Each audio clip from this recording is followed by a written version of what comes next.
Hello everyone, Senior Lecturer Moriarty here with a quick overview of Chapter 10, Sections Q1 through Q3 on Information Security Management. Now these first three sections of Chapter 10 are not required reading. You're only asked to read sections Q4 and beyond.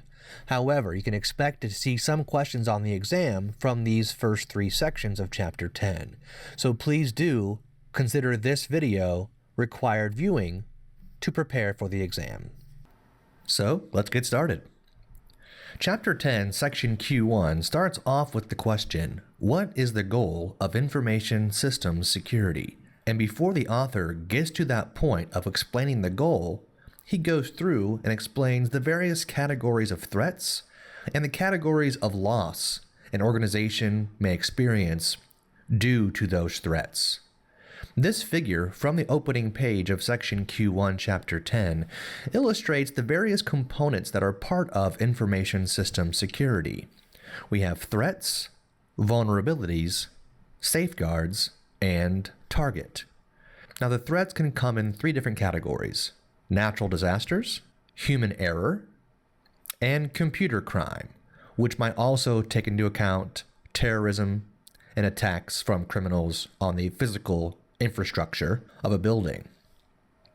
Vulnerabilities are simply ways that those threats can gain access to the target.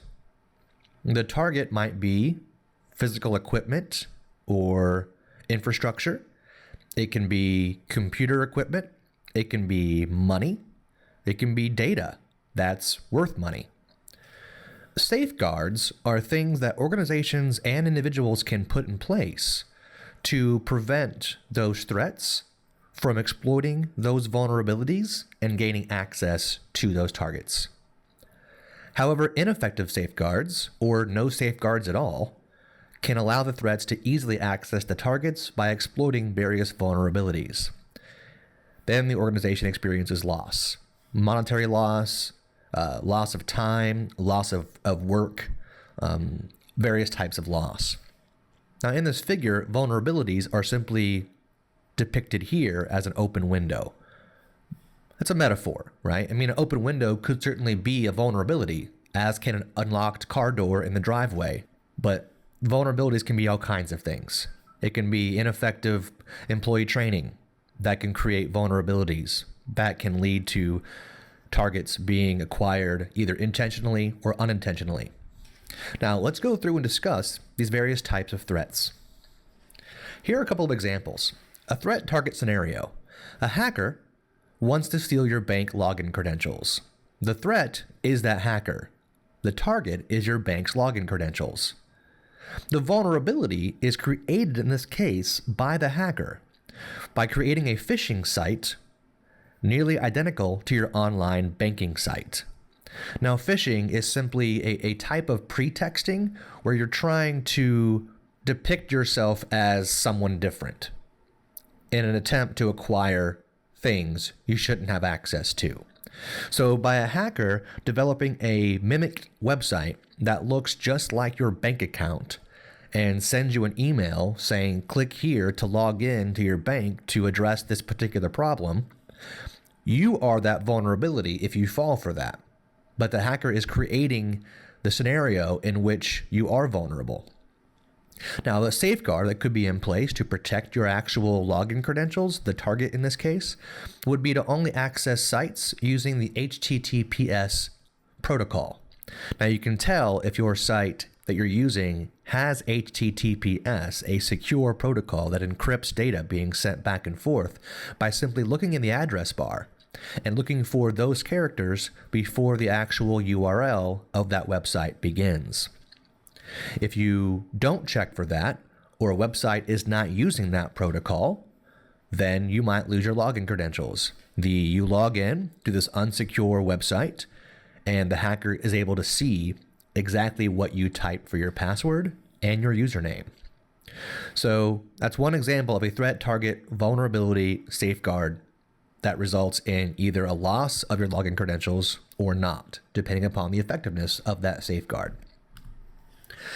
Here we have the categories of threats on the top: human error, computer crime, and natural disasters. On the left, we have various types of loss that an organization or an individual may experience because of those threats, exploiting vulnerabilities. Unauthorized data disclosure. The most common type of loss. That simply means when somebody not authorized to access data gets access to that data. And that can be caused by, again, human error. An employee who's not effectively trained or is not effectively competent in his job or her job might make a mistake that allows unauthorized people to access data they shouldn't be able to. Now, computer crime. Various categories of computer crime are an attempt to get access to unauthorized data. Pretexting, phishing, spoofing, sniffing, and hacking. Those are all classifications that Chapter 10, Section Q1 talks about. Again, pretexting is simply pretending to be someone else that you're not. Phishing is an attempt at pretexting via email.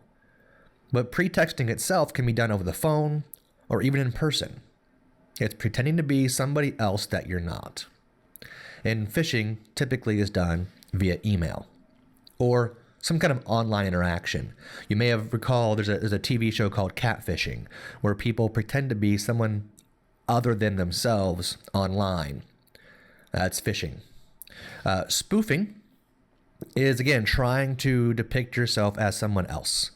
And there's IP spoofing and there's email spoofing. Email spoofing is the same thing as phishing, right? Then we have a terminology called sniffing.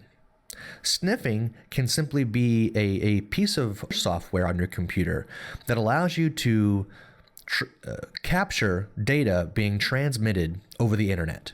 Now, this happens most commonly in unsecure wireless networks that are open to the public. Like at your local coffee shop, where you have an open wireless network that's free. There's no login required. That data being transferred back and forth while on that network is transmitted in plain text. There's no encryption. There's no decoding or encoding of that particular data.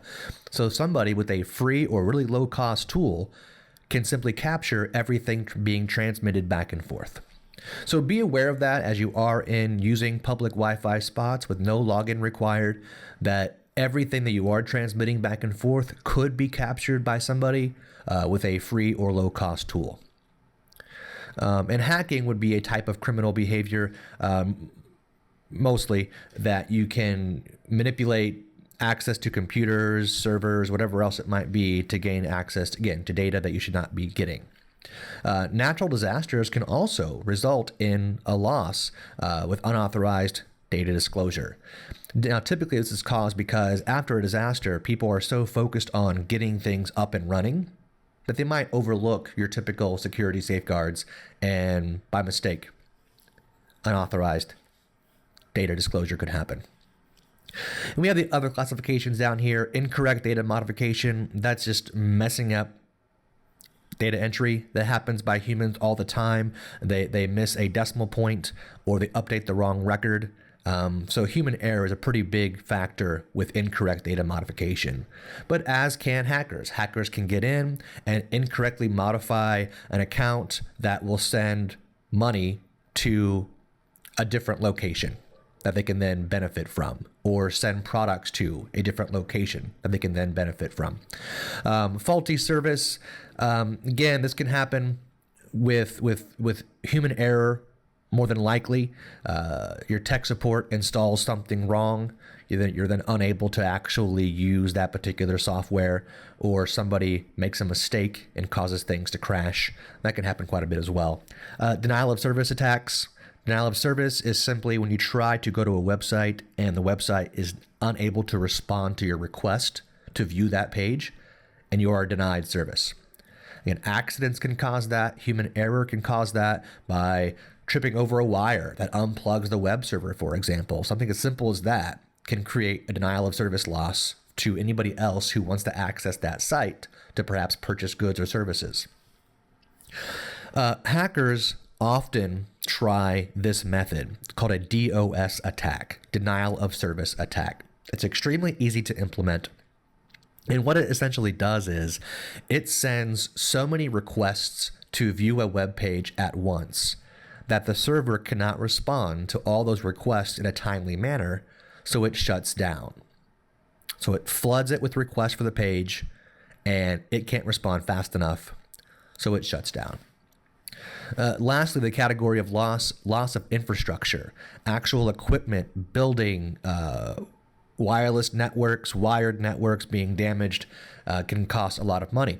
And that can, again, be caused by human error, whether it's employees or perhaps construction employees outside of your building working on the road might cut a water main line or cut your fiber optics lines to your network. All that stuff can be a loss of infrastructure. Of course, theft, terrorist activity, and of course, floods, tornadoes, and so on. So how big is the computer security problem? Here we have some numbers based on a 4-year-long survey of various organizations and how much money they report in loss due to computer security issues, whether that be human error, computer crime, or natural disasters. The median loss amount recorded in 2013 was $9.1 million. A few short years earlier, it was only $3.8 million as the median loss reported. That's almost tripling in a few short years.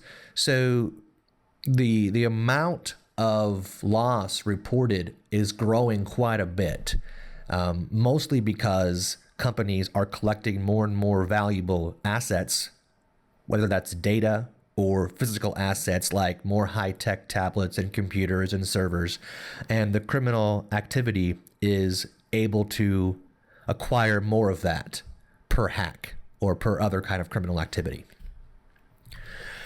So how much does computer crime cost companies? Again, the cost of these computer crimes can vary based on the type of computer crime. As you can see here, in 2011, 12, and 13, for the denial of service category on the left, the amount of money it cost went up quite a bit in 2013 from previous years. Malicious insiders, those could be employees of the company who have malicious intent, who are trying to get what they think is owed to them. And it's also costing companies quite a bit of money. Web-based attacks from outsiders, again, pretty substantial costs on average for various types of computer crime.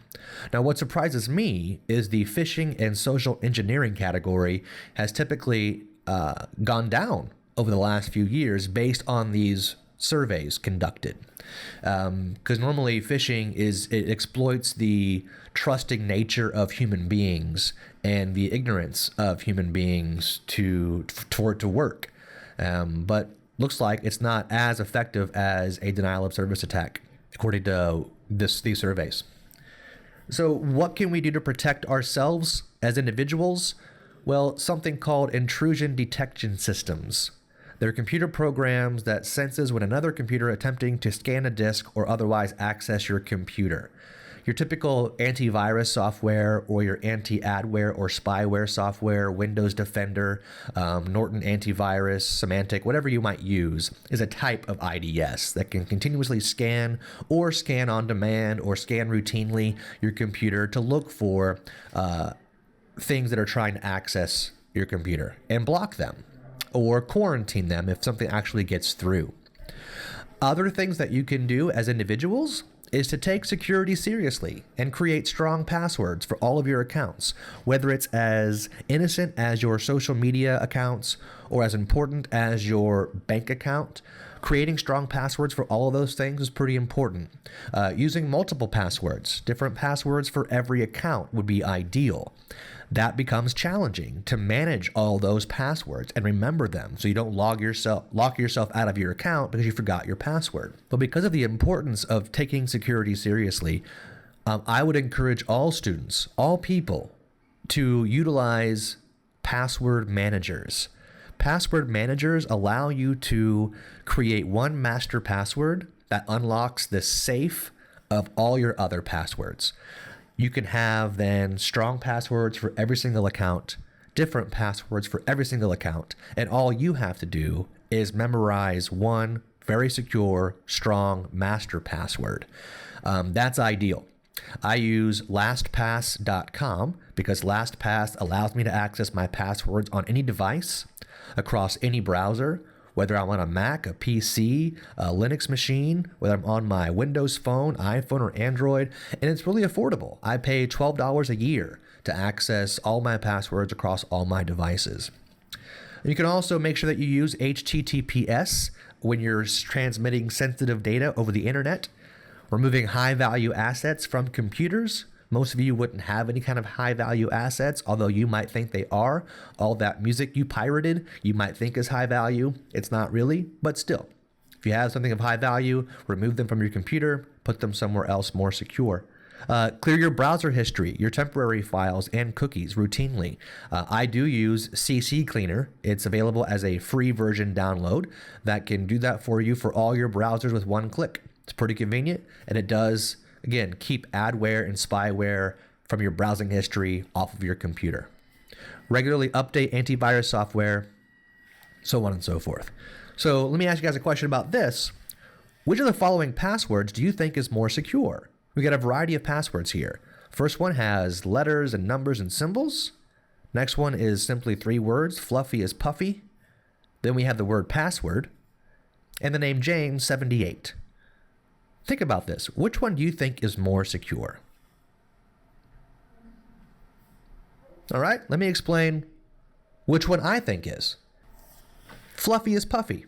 I think fluffy as puffy is more secure because it's rememberable. You won't forget it. Here is some different examples of different types of passwords, what method that could be used to hack that password, and how long it might take somebody using that method to guess that password. Of course, we have 6 random characters, right? With a brute force method, it could take 1 month and that's it, and they have your password. 6 random characters with numbers, same method, could take 8 months. So that's typically more secure, but still not really that great for sensitive data. Then we have 6 random characters with mixed case, symbols, and numbers. That would take somebody using that brute force method 219 years. It's a pretty good password. The problem is, how easy is it to remember that password so you don't forget it? So you're not writing it down on a Post-it note stuck to your keyboard, right? So because of how hard it might be to remember certain passwords, some have gone the route of using words. Now, a 6-character common word like orange, 3 minutes, and it's hacked.